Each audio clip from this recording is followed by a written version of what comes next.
कार्यक्रम के पुण्यार्जक परिवार हैं Shri Parasnath re rolling mills limited, Durgapur 1, Bardhaman, Paschim Bengal. Amita Jain, wife of Anil Kumar Jain. Sangita Jain, wife of Vipin Kumar Jain. Manak Chand, Kamla Devi, Rakesh, Neetu, Rishabh एवं Ayushi Musharraf, B123, Sethi colony, Jaipur, Rajasthan. Shrimati Sarla Jain, wife of Shri Padam Prasad Jain. Shrimati Savita Jain, wife of Shri Dhanendra Jain. Anshul Jain, Parul Jain, Jain store, Patparganj, Delhi. Ram Ratan, Ratni देवी पाटनी। प्रकाश चंद, सारिका पाटनी। प्राची जैन, कीर्तिश जैन एवं समस्त पाटनी परिवार। मेड़ता सिटी, जिला नागौर, राजस्थान। दिवंगत श्री मोहन लाल जी पाटनी कलकत्ता की पावन स्मृति में सौभाग्यमल राजकुमारी सुनील, संगीता, साहिल, प्रज्ञा एवं उत्सव कलकत्ता, टीकम सुशीला, नवनीत, अनामिका, विकास, श्वेता एवं सिद्धांत बेंगलोर, बाबूलाल, शकुंतला कलकत्ता, अरविंद, रेणु एवं यशवर्धन बेंगलोर। जय जिनेन्द्र यस्य स्वयं स्वभावाप्ति प्रभावे कृष्ण कर्मणः तस्मै संज्ञान रूपाय नमोस्तु परमात्मने। पंच परमेष्ठी भगवान की जय। हमको अपना चिंतन और कैसा बनाना चाहिए उसके बारे में आचार्य और समझा रहे हैं। ये सब कारिकाएं आत्म स्वरूप के बारे में लिखी गई हैं। आइए श्लोक नंबर 29। न मे मृत्यु कुतो भीतिर् न मे व्याधि कुतो व्यथा नाहं बालो न वृद्धोऽहं न युवैतानि पुद्गले। मैं माने मुझे या मेरी मृत्यु नहीं होती तो कुतो भीतिर, फिर भय कैसा। जब मैं मरता ही नहीं हूं तब मुझे मरने का डर कैसा। और न में व्याधि ही, मुझे रोग नहीं होते। कुतो व्यथा, तो फिर पीड़ाएं कैसी। शरीर में होती है, शरीर की पीड़ा शरीर जाने, मुझे उससे क्या लेना देना। मरण मेरा नहीं होता, मेरी तो पर्याय बदलती है। मैं तो अजर अमर हूँ। पहले ही कहा था निरत्ययः, मैं तो अविनाशी हूँ। मैं कभी मरने वाला नहीं, मैं तो जानने देखने वाला जीव द्रव्य हूँ।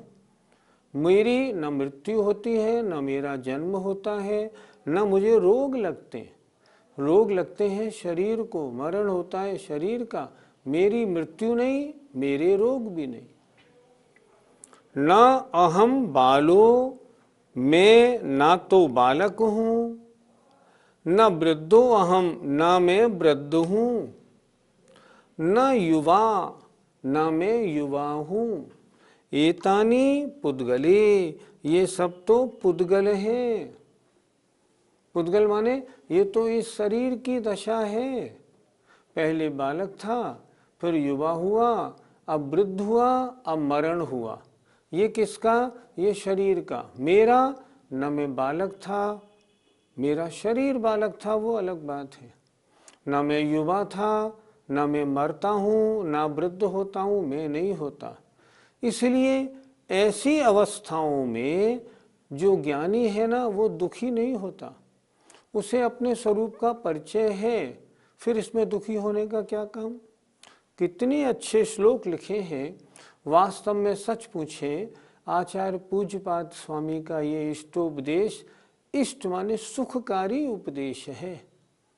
अगर इन छोटे छोटे श्लोकों को हम याद कर लें, चिंतन करें और जीवन में उतार लें, सारा दुख हमारा दूर हो जाए। फिर देखिए, न मे मृत्यु कुतो भीतिर, मेरी मृत्यु नहीं होती इसलिए भय कैसा। न मे व्याधि, मुझे रोग नहीं लगते इसलिए व्यथा, पीड़ाएं कैसी। अहम, मैं ना तो बालक हूँ, ना मैं वृद्ध हूँ ना युवा हूँ, ये सब तो पुद्गल की दशाएं हैं। मैं न जन्म लेता हूँ न मेरा मरण होता है। जब जन्म ही नहीं लेता तो मैं बालक, युवा और वृद्ध कैसा? पंडित जी, आयु खत्म होने पर हमारा मरण होगा, फिर हम ये कैसे मान लें कि हमारी मृत्यु नहीं होती? आप खुद सोचिए, क्या आत्मा मर गया? क्या आत्मा का ज्ञान दर्शन समाप्त हो गया? नहीं, कुछ भी नहीं हुआ। आत्मा तो जैसा था वैसा ही है। उसे एक पर्याय आयु कर्म के अनुसार जितने समय तक मिली थी उसने उसको छोड़ दिया, अब दूसरी पर्याय में चला गया। मृत्यु किसकी होती है? शरीर की। कहा भी क्या जाता है, भाई बाबूलाल जी मर गए। अब बाबूलाल जी मर गए, इसका मतलब जिस शरीर का नाम बाबूलाल है, आत्मा का नहीं। कभी आपने ऐसा सुना जो कोई व्यक्ति ऐसा कहता हो उसकी आत्मा मर गई? ऐसा तो कोई नहीं कहता। कहने वाले ये कहते हैं फलाना व्यक्ति मर गया। इसका मतलब क्या हुआ? इस शरीर का नाम था बाबूलाल, अब बाबूलाल मर गए तो मर गए, लेकिन आत्मा कभी नहीं मरती। इसलिए मरण शरीर का होता है, मरण पर्याय का होता है, आत्मा का कभी नहीं होता। चैतन्य प्राण उसका हमेशा रहने वाला है जो भाव प्राण है, इसलिए वो तो आज भी जीता है, आगे भी जिएगा, पहले भी जीता था। एक भी जीव द्रव्य अजीब नहीं बनता, एक भी जीव द्रव्य की गिनती कम नहीं होती। मान लो सारे संसार में जितने द्रव्य हैं, अगर मरने मरने पर सबकी गिनती समाप्त होने लग जाए तो प्रति समय हर अंतर मुहूर्त में अनंत जीवों का मरण होता है। जब इतने जीवों का मरण होता है तो सारी आत्माएं समाप्त हो जाएं, पर एक भी नहीं घटती। क्यों? मरण आत्मा का नहीं होता, मरण तो शरीर का होता है। पंडित जी, हमें बीमारियां होती हैं, फिर कैसे हम माने कि हमें रोग नहीं होते? वास्तविकता का परिचय अगर प्राप्त नहीं है तो ऐसी बात कर सकते हैं।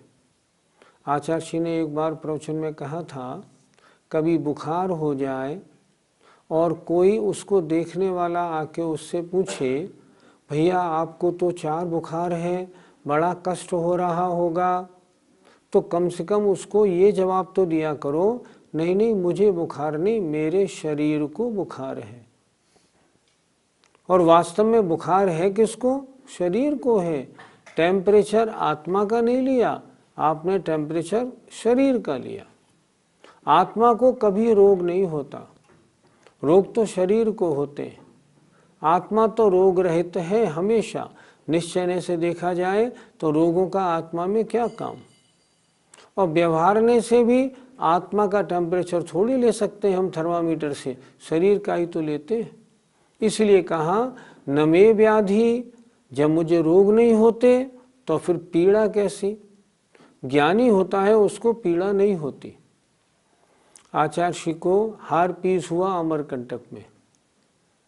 जब 1-2 महीने बाद हमने दर्शन किए महाराज के, तो हमने पूछा, महाराज हार पीस में कितना कष्ट होता था आपको? आचार्य श्री ने उत्तर दिया, बिच्छू सहस डसे नहीं तिसो, हजारों बिच्छू एक साथ डंक मारे, इतनी पीड़ा हार पीस में होती है। फिर हमने पूछा, महाराज इतनी पीड़ा होती थी, फिर आप मंच पर क्यों जाते थे, प्रवचन और स्वाध्याय क्यों कराते थे, आप रेस्ट करते? उन्होंने उत्तर दिया, शरीर अपना काम करता था, मैं अपना काम करता था। पीड़ा शरीर में हुई थी, ठीक है, मुझे अपना बिल्कुल काम करना था, तो मैं अपने आवश्यकों में, अपने कार्यों में लगा रहता था। मैं अलग, शरीर अलग। कितनी बढ़िया चिंतन है, देखो तो। ज्ञानी का चिंतन तो ऐसा ही होता है, और अज्ञानी शरीर की बीमारी में रो रो के मरता है, और इसीलिए वो दुखी होता है, और ज्ञानी हर परिस्थिति में सुखी रहता है। ये बालक और वृद्ध अवस्थाएं क्या मेरी नहीं है? पहले ये बताओ, तुमने अपने को माना क्या है? अगर तुमने शरीर को ही अपना स्वरूप मान रखा है मिथ्या दृष्टि हो, अज्ञानी हो, दुख में रहे हो, दुख में रहोगे।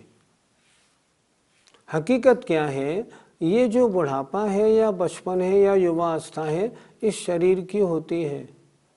शरीर पैदा होता है, तन उपजत अपनी उपज जान, तन नशत आपको नाशमान। ये अजीव द्रव्य का विपरीत सिद्धांत है। शरीर की उत्पत्ति में मैं उत्पन्न हुआ, शरीर के मरण में मैं मरा, ये तो मिथ्या दृष्टि की मान्यता है। उसने अभी अजीव द्रव्य को समझा ही नहीं। अजीव द्रव्य क्या है ये, इसको उसको नहीं मालूम। इसलिए वास्तव में बालकपना, वृद्धपना और युवापना इस शरीर का है, आत्मा का नहीं। आत्मा में कभी बुढ़ापा नहीं आता, कभी जवानी नहीं आती, कभी बचपन नहीं होता। ये तो इस शरीर का है। और शरीर का है तो जब शरीर ही मेरा नहीं, तो बचपना, युवावस्था और बुढ़ापा ये मेरा क्यों नहीं, मेरा नहीं होता। ये किसके हैं? पुद्गले। ये तो पुद्गल के हैं। शरीर कैसा है? शरीर पुद्गल है, इसलिए पुद्गल के हैं। पंडित जी, हमारा यह शरीर पुद्गल है या जीव? इस शरीर को जब तक हम जीवित हैं, इस शरीर को हम पुद्गल नहीं मान सकते। ये शरीर क्या है? ये जीव और पुद्गल की मिलीजुली पर्याय है। आचार्यों ने इसको कहा असमान जातीय द्रव्य पर्याय। दो द्रव्य जो समान नहीं है, जीव और पुद्गल, ये उनकी पर्याय है। जब तक इसमें आत्मा है, जब तक ये जिंदा है, तब तक असमान जातीय द्रव्य पर्याय है, पुद्गल और जीव की मिलीजुली पर्याय। जब इसमें से आत्मा निकल जाएगा, डेड बॉडी को हम कहेंगे ये अब पुद्गल है। अभी इसको हम पुद्गल नहीं कह सकते, क्योंकि अभी इसमें आत्मा है। इसलिए इसको पुद्गल मत बोलिए, इसको बोलिए असमान जातीय द्रव्य पर्याय, जीव और पुद्गल की मिलीजुली पर्याय है। ज्ञानी सांसारिक वस्तुओं को मन लगा के क्यों नहीं भोगता? उसका चिंतन कैसा रहता है? जब सांसारिक वस्तुएं सामने आती हैं तो भोगता तो है, पर आसक्ति क्यों नहीं होती? आचार्य अगले श्लोक में बता रहे हैं उसका चिंतन ज्ञानी का कैसा होता है। देखें, भुक्तो जिता मुहुर्मोहान मया सर्वेपि पुद्गलाः उच्छिष्टेष्वतेष्वद्य मम विज्ञस्य का स्पृहा। ज्ञानी का चिंतन कैसा होता है सांसारिक भोगों के बारे में? उसका सांसारिक भोगों को भोगने में मन क्यों नहीं लगता? वो ये कहता है इन सबको मैंने अनंत बार भोग भोग के छोड़ दिया। ये तो ऐसे है जैसे झूठन, भोगा और छोड़ दिया, अब मैं इनका भोग कैसे करूं? देखिए आचार्य ने क्या लिखा, भुक्तो जिता, भोग कर छोड़ दिए हैं, उज्जिता छोड़ दिए हैं, मुह बार बार, मोहात मोह के मोह से, मया माने मैंने, सर्वेपि सभी पुद्गलाः पुद्गल, मैंने सभी पुद्गलों को बार बार मोह के कारण भोग कर छोड़ दिया है। अनादिकाल से संसार में भ्रमण कर रहा हूँ, जितने पुद्गल संसार में हैं इन सब को मैंने भोगा है और छोड़ा है। फिर देखें एक बार, मया मेरे द्वारा सर्वेपि पुद्गलाः सभी पुद्गल, मुहु माने बार बार, मोहात माने मोह के कारण भोग कर छोड़ दिए गए हैं। सब मेरे द्वारा भोग कर छोड़े हैं। उच्छिष्टेष्व तेष्वद्य, उच्छिष्टेषु एव झूठन के समान, तेषु अद्य उनमें अब। मैंने भोग के छोड़ दिए तो कैसे हो गए? झूठन हो गए, सब मेरी झूठन है ये। अब क्या लिख रहे? उच्छिष्टेषु एव तेषु अद्य, अद्य माने आज, झूठन के समान उनमें, मम माने मुझ, विज्ञस्य माने ज्ञानी की क्या इच्छा हो सकती है? नहीं हो सकती। जिनको मैंने भोग भोग के छोड़ दिया, क्या उनको मैं दोबारा भोगने की इच्छा करूँगा? नहीं नहीं, सब मेरी झूठन है, इन्हें हटाओ, मैं इन्हें क्या भोगूं? ज्ञानी ऐसा विवेक रखता है अपने में, इसलिए उसे भोगों में आनंद नहीं आता, इसलिए आसक्ति पूर्वक भोगों को नहीं भोगता। वो भोगों को भोगता नहीं, उसे भोग भोगने पड़ते हैं। फिर देखिए, मेरे द्वारा सभी पुद्गल मुँह माने बार बार मोह के कारण भोग कर छोड़े गए हैं। कितनी बार? अनंत बार। अब उच्छिष्टेषु एव झूठन के समान तेषु उन पदार्थों में आज मम मुझ ज्ञानी की क्या इच्छा हो सकती है? कुछ नहीं हो सकती। झूठन खाने का किसी का भाव बनता है क्या? नहीं बनता। जब नहीं बनता तो ज्ञानी भी सोचता है इन पुद्गलों में मैं क्यों आ सकती, क्यों मैं इच्छा करूं, मेरे द्वारा छोड़े गए ये तो झूठन है। इस कारण उसकी इच्छा नहीं होती। इसलिए ज्ञानी को भोग भोगने पड़ते हैं, ज्ञानी भोग भोगने की इच्छा नहीं करता। हमारे द्वारा सारे पुद्गल कैसे भोग लिए गए हैं? पाठशाला में एक बार हमने पंच परावर्तन का स्वरूप समझाया था। थोड़ा टाइम लगने वाला है उसके समझाने में, इसलिए आज हम नहीं समझाएंगे। इस समय तो स्टोपदेश की क्लास चल रही है। समझना उसमें क्या था, ऐसा कोई पुद्गल का परमाणु नहीं जिसको मैंने शरीर रूप में न प्राप्त किया हो। ऐसी कोई कारमाण वर्गणा नहीं जिसको मैंने कर्म रूप में ग्रहण नहीं किया हो। ऐसा कोई क्षेत्र नहीं जहाँ मैंने जन्म नहीं लिया हो। ऐसी कोई आयु नहीं जिसको मैंने नहीं भोगा हो। ऐसा कोई स्थान नहीं जहाँ मैंने जन्म नहीं लिया हो। और ऐसे कोई परिणाम भी नहीं जिन परिणामों को मैंने नहीं किया हो। कितनी बार? अनंत बार। मैंने इन जितने परमाणु शरीर के योग्य हैं इनको अनंत बार ग्रहण किया, अनंत बार छोड़ा है। पंच परावर्तन का स्वरूप समझने के बाद ये बात समझ में आ जाती है, कोई पुद्गल का परमाणु ऐसा संसार में नहीं है जिसका मैंने भोग नहीं किया हो। अब जब इन सब का मैं भोग कर चुका हूँ, तब अब इनको भोग करके छोड़ा है तो झूठन के समान हो गए। क्या कोई सज्जन पुरुष झूठन को खाने की कोशिश करता है क्या? कभी नहीं करता। मैं ज्ञानी हूँ तो मैंने इन सारे पदार्थों को अनंत बार भोग कर छोड़ा है, अब मैं इनकी वांछा कैसे करूं?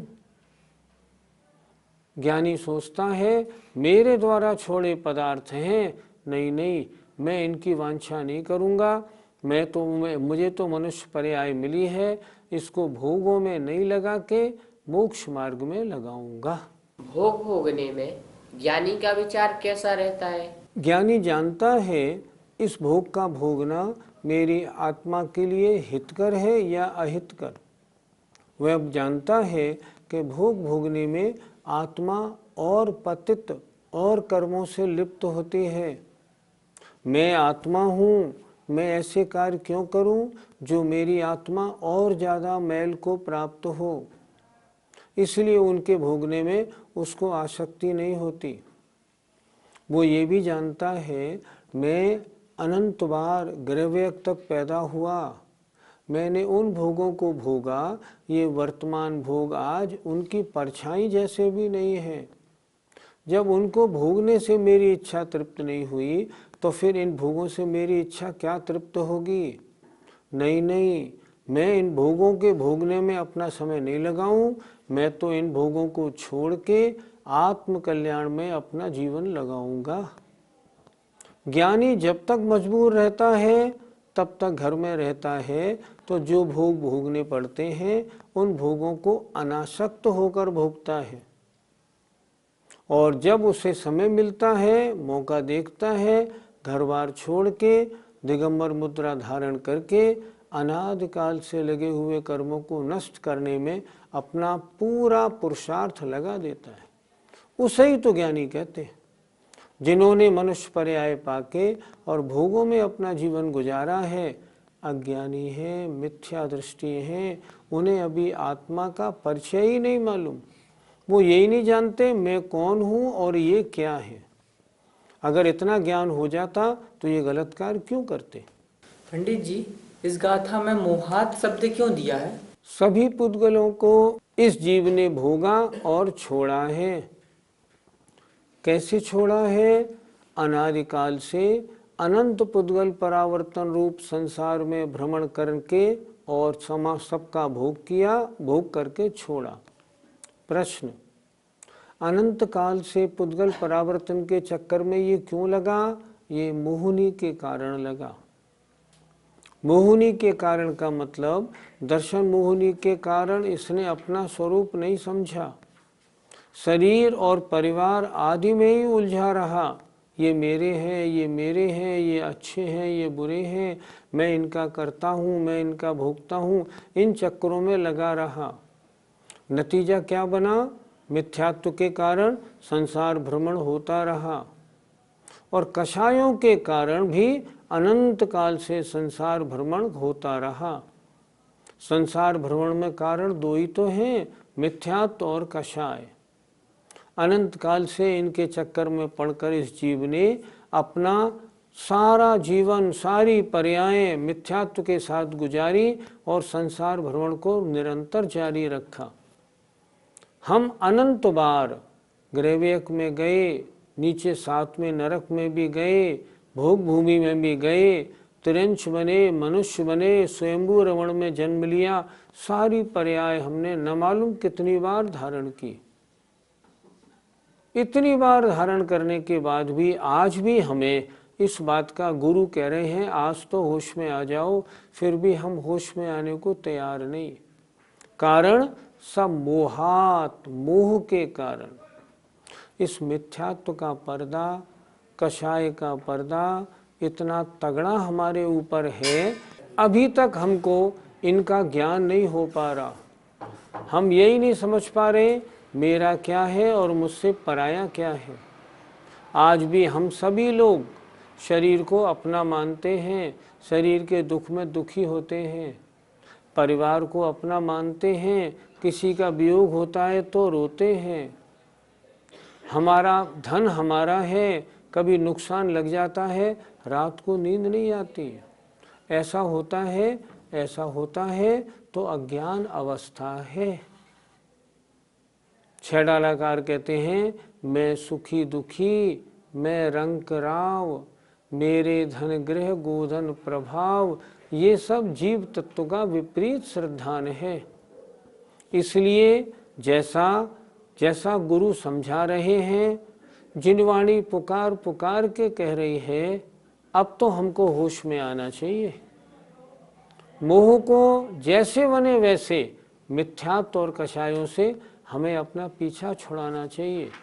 इस पर्याय में हम इतना तो कर ही सकते हैं जो सम्यक दृष्टि बन जाए और कषायों को शमन करके हम व्रतों को धारण करें और मुनि राज तक बन जाएं। इतना तो कर ही सकते हैं। तो इतना करने के लिए उद्यम करना चाहिए, अन्यथा मनुष्य पर्याय अति दुर्लभ, फिर कब मिलेगी कोई ठिकाना नहीं। इसलिए हम सबका ये कर्तव्य होना चाहिए वास्तविकता का परिचय प्राप्त करें और इस मनुष्य पर्याय को सफल करने का उद्यम करें। जय जिनेंद्र।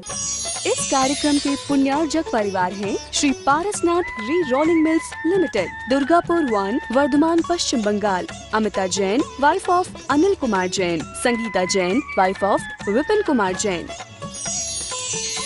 मानक चंद, कमला देवी, राकेश, नीतू, ऋषभ एवं आयुषी मुशरफ, B123, सेठी कॉलोनी, जयपुर, राजस्थान।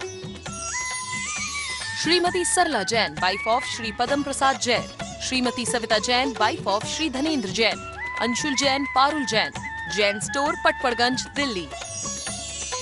राम रतन रत्नी देवी पाटनी, प्रकाश चंद सारिका पाटनी, प्राची जैन, कीर्तिश जैन एवं समस्त पाटनी परिवार, मेड़ता सिटी, जिला नागौर, राजस्थान।